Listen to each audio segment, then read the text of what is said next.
Hi, it's Congresswoman Jan Schakowsky, and I'm back with my plans and pans.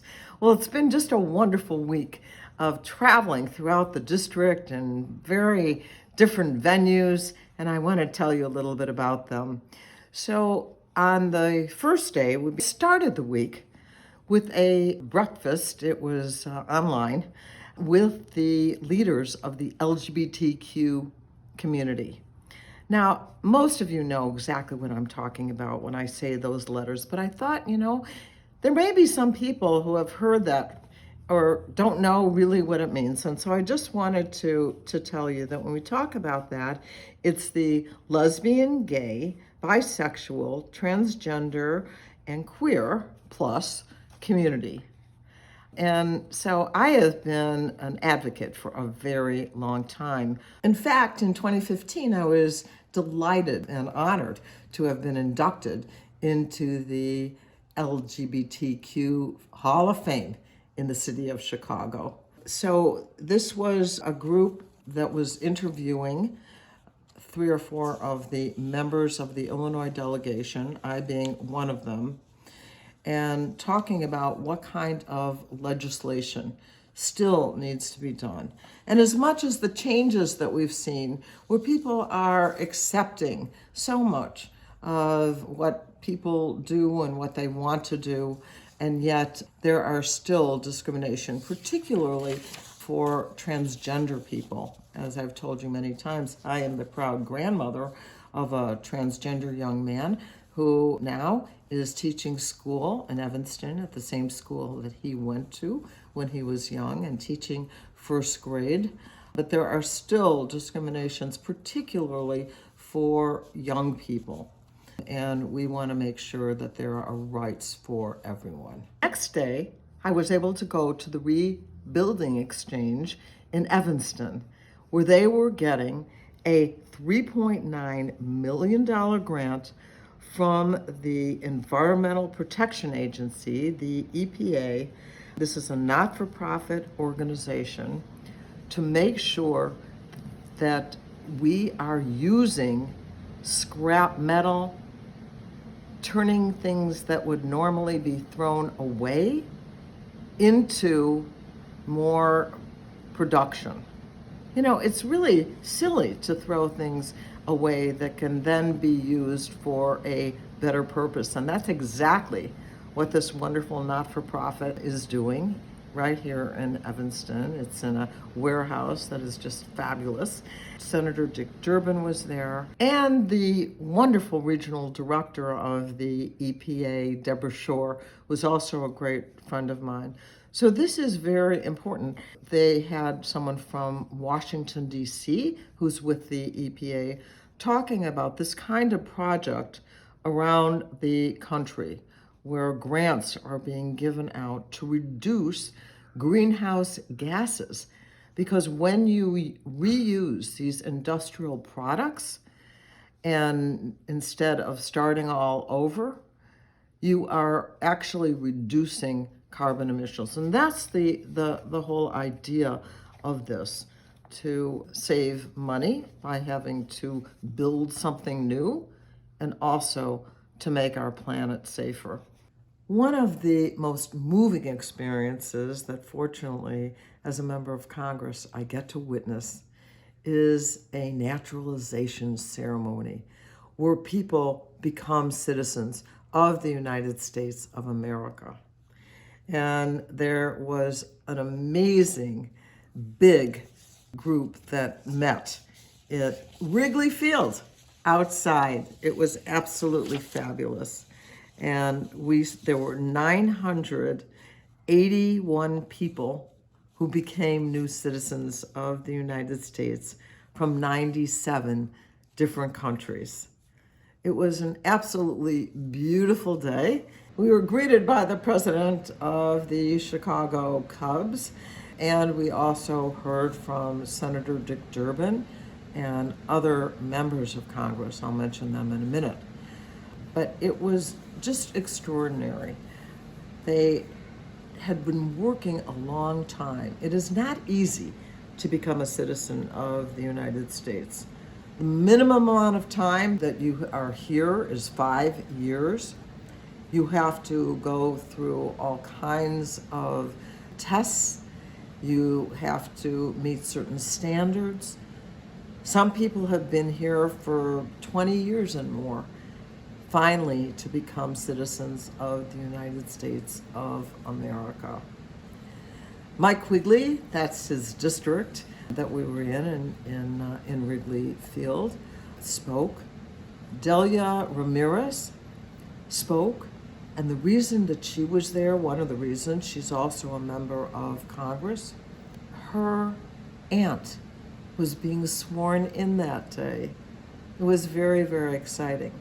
She also talked about her husband, who is not a citizen of the United States, and how we have to work harder as our country to make it easier for people to get through all of the stages of becoming a citizen. He's willing to do all the work that it takes. There's no question about it.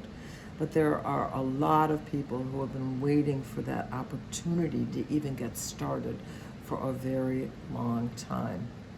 We are a nation of immigrants.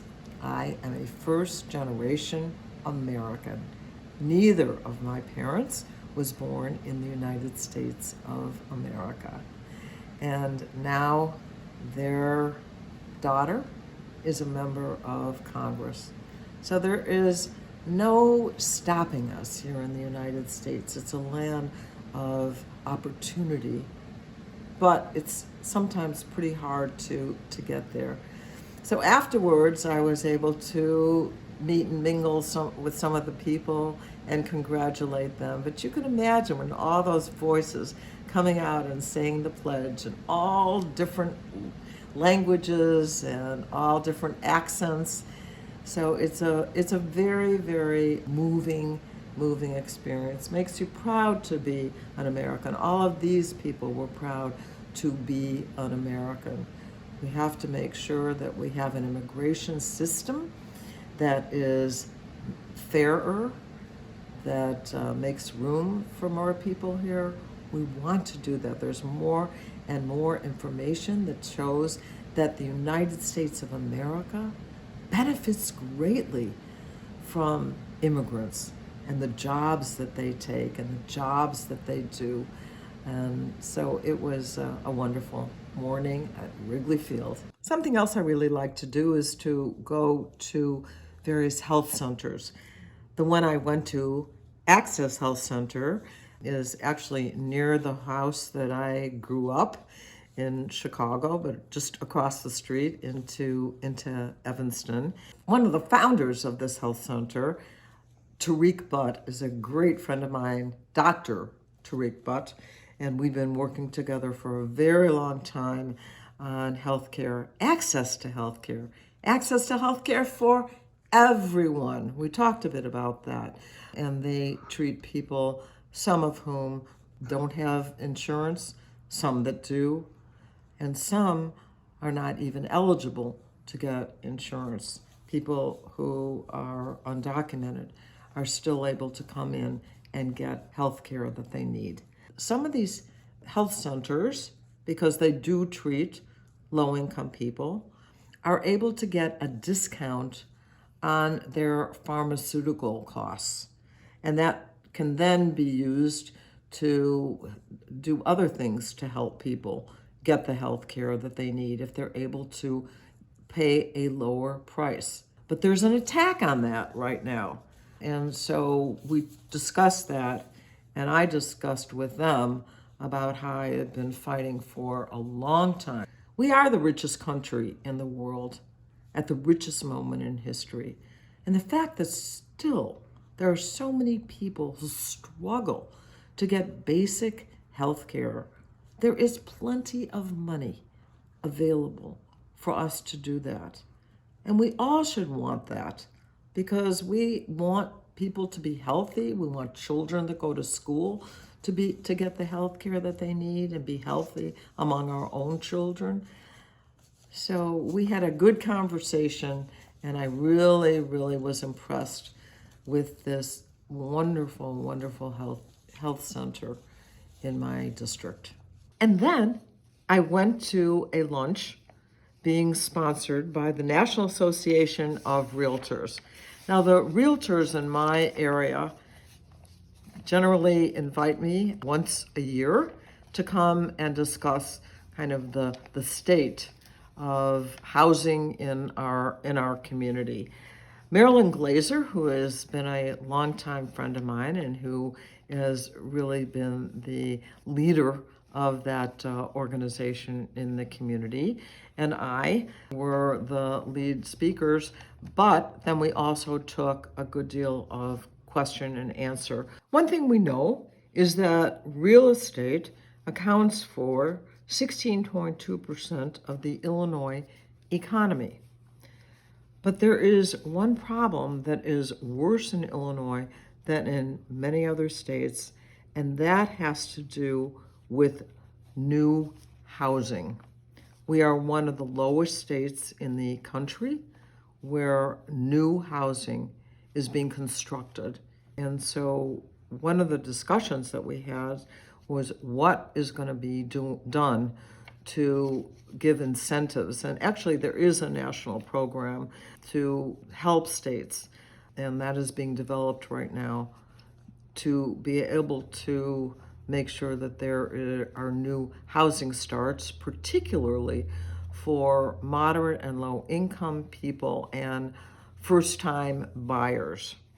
So during the week, driving down the road, I saw that there were a number of Amazon drivers who were in a picket line in front of an Amazon plant.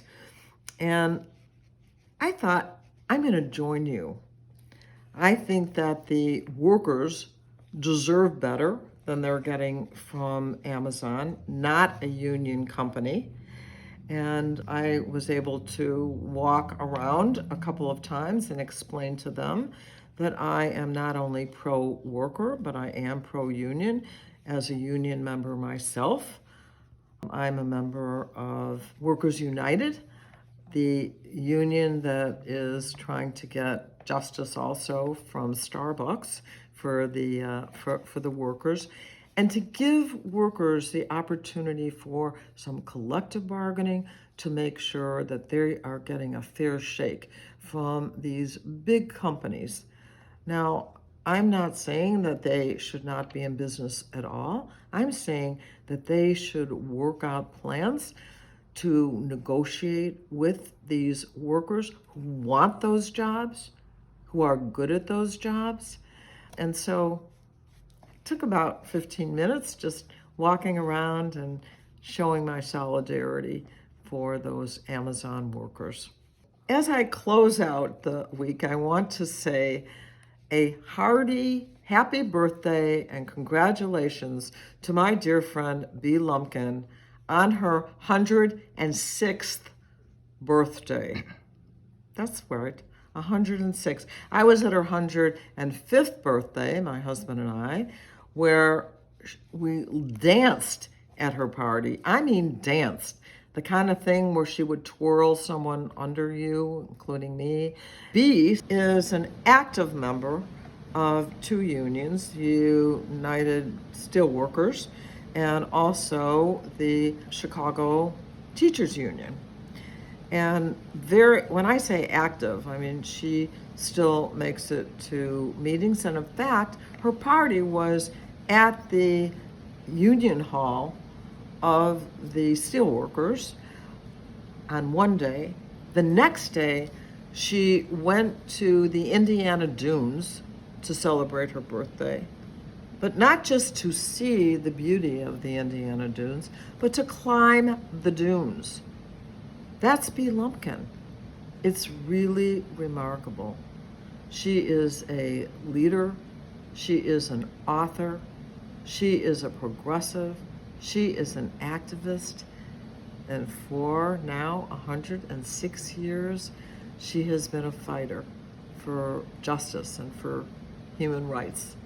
So I just wanted to make sure to say, Bea Lumpkin, happy birthday and many more. So I am happy that I have a good deal of time left to see more and more of the district before we go back in September to Washington D.C., and then we'll get back to the legislation.